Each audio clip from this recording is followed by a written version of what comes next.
healed by Peter's shadow. Isipin mo ito, hindi ka hinawakan, hindi ka ipinagdasal, at wala man lang salitang binigkas. Pero gumaling ka dahil lang sa isang anino. Ganyan ang nangyari noong unang panahon sa pamamagitan ng apostol na si Pedro. Matapos umakyat si Jesus sa langit, ang mga alagad ay napuspos ng banal na espiritu.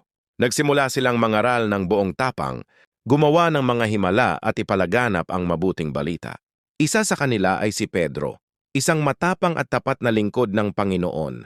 Sabi sa Gawa 5:15-16, kaya't inilalabas ng mga tao ang mga may sakit sa lansangan at inilalagay sa mga banig at higaan, upang pagdaan ni Pedro ay maulunan man lamang ng kanyang anino ang ilan sa kanila.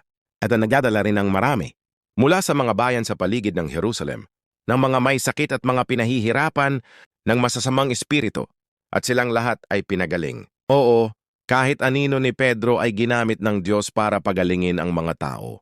Hindi ang anino ang nagpapagaling, kundi ang kapangyarihan ng Diyos na dumadaloy sa pananampalataya ni Pedro. Napakalaki ng pananalig ng mga tao na alam nilang kahit anino lang ay sapat na para sa himala. Ipinapaalala nito sa atin na ang kapangyarihan ng Diyos ay hindi limitado. Kapag ikaw ay puspos ng banal na espiritu, maaari kang gamitin ng Diyos sa mga paraan na hindi mo inaakala.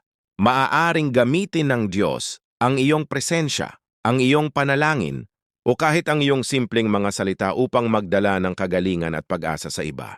Kapatid, huwag mong maliitin kung paano ka maaaring gamitin ng Diyos. Ang parehong espiritu na gumamit sa anino ni Pedro ay nasa iyo rin ngayon.